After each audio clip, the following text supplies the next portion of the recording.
श्री कृष्णाय नमः। श्री गोपीजनवल्लभाय नमः। श्रीमदाचार्य चरण कमलेभ्यो नमः। श्री गुसाई जी परम दयालवे नमः। श्री यमुना चतुर्भ्यां नमः। श्री गुरुवे नमः। श्री गुरुचरण कमलेभ्यो नमः। जय श्री कृष्ण। वार्ता प्रसंग 1। सो वह विरक्त एक ठोर ब्रज में बैठतो नाही, फिर्यो ही करतो। तो एक दिन चुटकी मांगी के कोकिला वन में दार बाटी करत हतो। तो इतने ही उनको सुधि आई, जो आजू तो डोल उत्सव को दिन है। तब तो अपने मन में बहुत ही खेद करन लाग्यो। जो देखो प्रथम सुधि आवती तो और हूँ एक दो गाम ते चुटकी मांगी लावतो, तासो घी चोखा आदि सब लातो, तो आँची भांति रसोई करी भोग धरतो। परी मोको अब पाछे सुधी आई है। यूं अपने मन में बहुत ही सोच करियो। पाछे कहो, जो हो कहाँ करूँ, जो प्रभुन की इच्छा भई सो सही। पाछे रसोई करी के थोड़ी सी बाटी रहन दीनी, और थोड़ी सी बाटी सो श्री ठाकुर जी को राजभोग धरियो। पाछे एक कुंज में डोल को भाव करियो। वासो लता इत उत लपटाई बांधी श्री ठाकुर जी को भोग सराई। पाछे आप वा कुंज में ठाड़े रही के श्री ठाकुर जी को दो हाथन की हथेली ताको पटुली को भाव करे। तामे श्री ठाकुर जी को डोल झुलाए।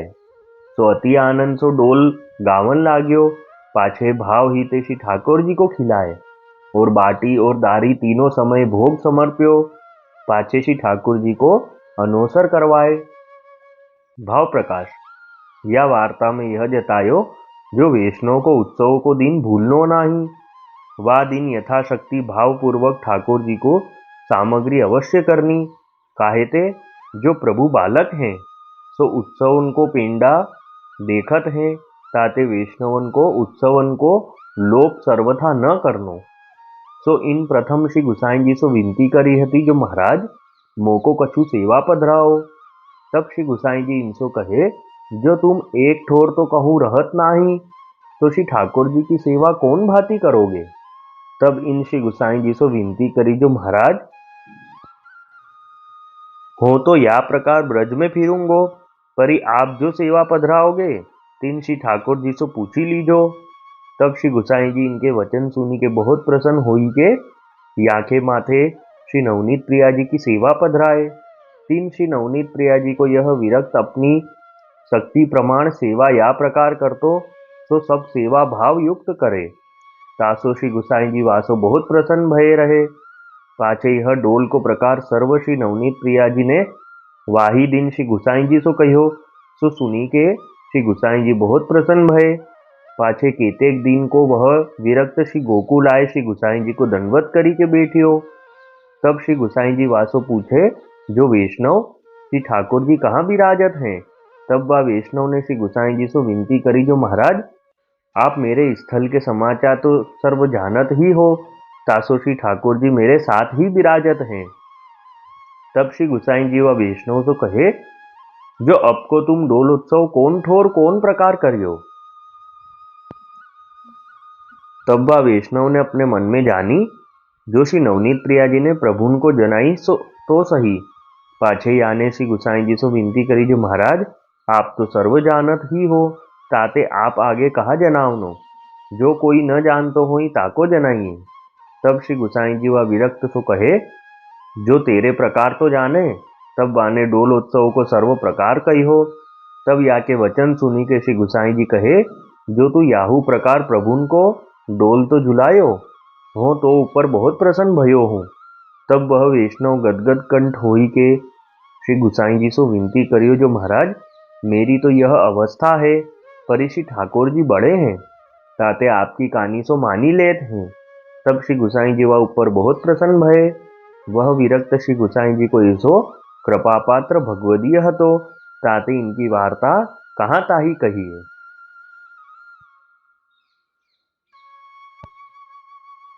अब वार्ता का संक्षिप्त सारांश हिंदी में।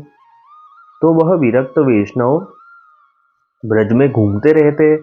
तो एक दिन इन्होंने कहीं से सीधा सामग्री लिया, और कोकिला वन में ये तो दाल बाटी बनाने लगे।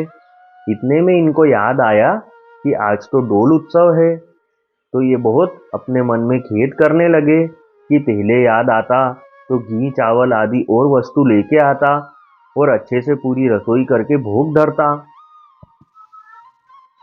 फिर इनने सोचा कि जैसी प्रभु की इच्छा। फिर रसोई करके श्री ठाकुर जी को राजभोग में बाटी धरी। फिर एक कुंज में डोल का भाव करके भोग सराने के बाद दोनों हाथ की हथेलियों पर पटुली का भाव करके श्री ठाकुर जी को डोल झुलाए और डोल के पद गाने लगे और ऐसे ही भाव में डोल खिलाए और दार बाटी 3 समय भोग धरी। फिर अनुसर करवाए। भाव प्रकाश में समझाते हैं कि वैष्णव को सदा उत्सवन का ध्यान रखना चाहिए। उत्सव का दिन भूलना नहीं चाहिए। जिस दिन उत्सव हो उस दिन श्री ठाकुर जी को सामग्री अवश्य धरनी चाहिए, क्योंकि प्रभु तो बालक हैं और बालक तो उत्सव की सामग्री की राह देखते हैं। इसलिए उत्सवों में सामग्री धरना कभी नहीं भूलना चाहिए। तो इन विरक्त वैष्णव ने पहले ही श्री गुसाई जी से विनती करी थी कि महाराज मुझे सेवा पधराओ। तब श्री गुसाई जी ने आज्ञा करी कि तुम एक जगह तो कहीं रहते नहीं हो, तो श्री ठाकुर जी की सेवा कैसे करोगे। तब इनने विनती करी कि महाराज मैं तो ब्रज में विचरण करूंगा और आप जो सेवा पधराओगे उन श्री ठाकुर जी से पूछ लेना कि सेवा में कैसी कर रहा हूँ। तब श्री गुसाई जी ने प्रसन्न होकर इनके माथे श्री नवनीत प्रिया जी की सेवा पधराई। उन श्री नवनीत प्रिया जी की सेवा ये विरक्त वैष्णव अपनी शक्ति के अनुसार करते, इसलिए श्री गुसाई जी इनसे बहुत प्रसन्न रहते। तब श्री नवनीत प्रिया जी ने श्री गुसाई जी को इन्होंने सब जो डोल किया था वह डोल करने का सब क्रम बताया। तब श्री गुसाई जी सुनकर बहुत प्रसन्न हुए। फिर ये एक दिन श्री गुसाई जी के पास श्री गोकुल आए और दंडवत करी। तब श्री गुसाई जी ने पूछा वैष्णव श्री ठाकुर जी कहाँ विराज रहे हैं। तब इनने विनती करी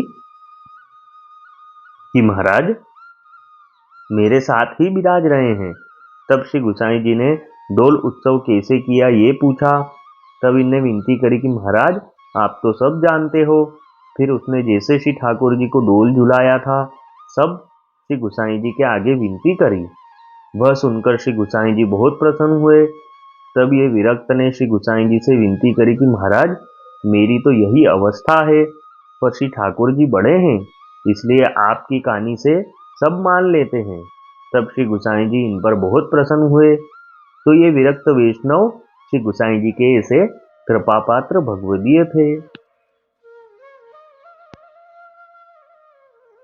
वल्लभी वैष्णव सदा सुहागी, जो श्री वल्लभ शरणे आवे, सो पूरण बड़भागी।